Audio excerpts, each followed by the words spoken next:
Hello and welcome to another episode of How to StarCraft. Today we will be casting another match from the WCS Montreal 2018. This time we will be casting the blue Protoss in the bottom right corner, which is the Rhizer. And his opponent is the red Bloody Zerg in the top left corner, the PengWin. Well, pretty much I know the WCS Montreal has ended some time ago, but as the Wizard has provided the replays, just free to use, I guess, for everyone, it's like a perfect opportunity for casters, new casters like myself, to commentate on those games, to learn some lessons about like observing the StarCraft, because StarCraft is kind of game where many things are going at the same time at once. So if you want to be a good, if you want to learn a lot from StarCraft, you obviously need to know where to look. At the moment we see Rhizer just sending his probe quite early, just to make sure there's no sketchy special tactics going from the side of the PengWin. Obviously, as a Protoss who starts his build like this by putting Gateway and the first pylon in his natural, you don't want to be surprised by a 10 pull. Oh, sorry, because that would really suck. And from the PengWin we also see a quite standard macro build. We see only one gas at the moment.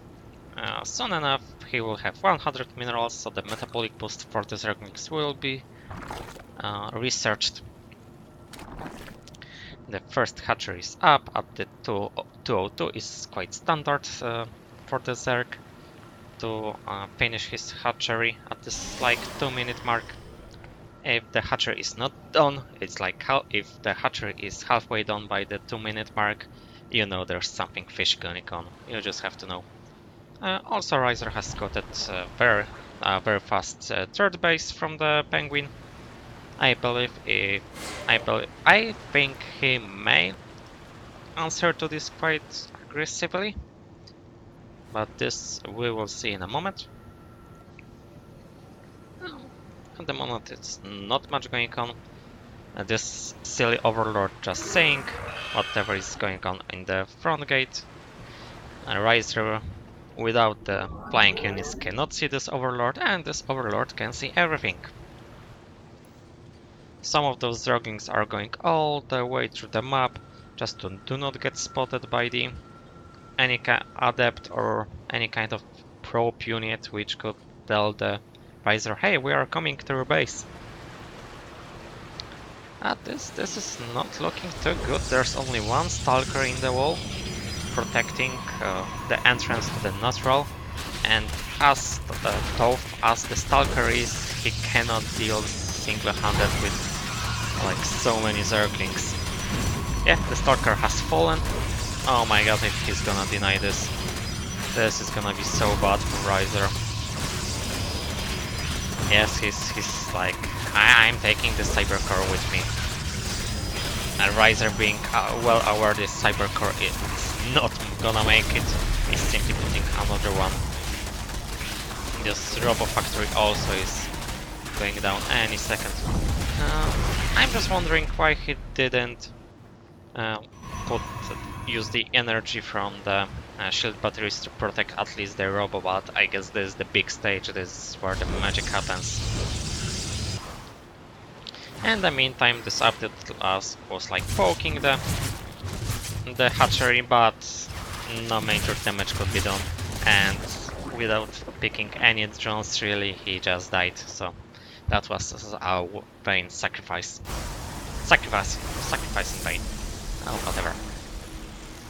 Obviously, Rhizer needed to build a great wall to do not let any Zerg immigrants into his base, but now he has to take apart this wall to let his units go out, because you don't win StarCraft by sitting in your base, you win StarCraft by crushing your enemy. That's pretty much a basic rule. The only point of entrance to this base at the moment is right here, and it's being well protected by the Adept. Another batch of Zerglings is ready to do some damage, but this time it should not be as fatal as it was last time, denying a very major upgrade for Rhizer. And we see DTs beinged.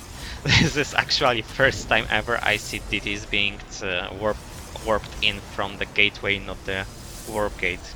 It's actually quite funny. And but the warp prism is ready, just to do some DT harass. Rhizer at the moment has way many workers, but without additional base to mine from, his economy will soon enough be equal to PengWin's economy. And thanks to the War Priest, he can see this Overlord just sitting there, so he can start like poking it for now. Oh, this gonna be messy. This could be messy. But yeah, PengWin has seen this Warp Prism going. He's now doing everything to do not let this Warp Prism do any major damage. Yeah, and this DT is like, I'm gonna get you, I'm gonna get you. This is where the most important stuff is happening right now. It's 6 DTs right now fighting. Oh, 3 of them has died. Oh my, 3 DTs dying to Zerglings. This is not kind of deal you want to make with the Zerg. It's double the resource lost pretty much. And the Rhizer needs to warp in additional DTs to create those well-required Archon versus a Zerg. Oh, this... I think those was like a Zealot dying cry. So at least those were Zealots, not the DTs. Okay, and we see a Spire in production.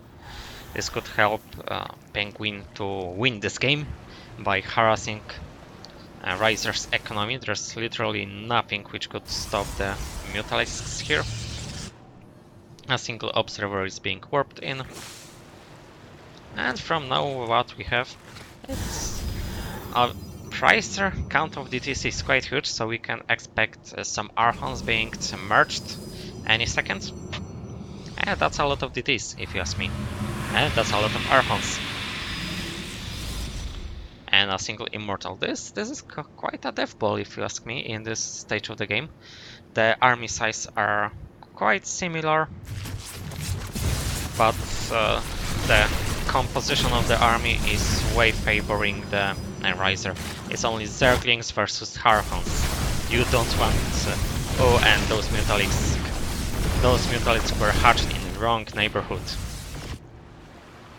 There will be some damage dealt by the PengWin on third base of the Rhizer, but this is the game-ending push. I don't want to call the GG too early, but this is some DTs, this is some Archons, Immortals, you got everything in the mix. And for PengWin it's only Zerglings and Mutalisks.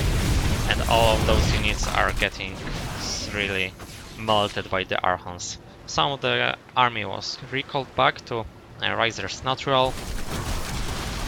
And this might be just more than enough, yeah. The PengWin calls GG. Rhizer takes the first game in this best of 3 of the WCS Montreal Day 1 Group A match.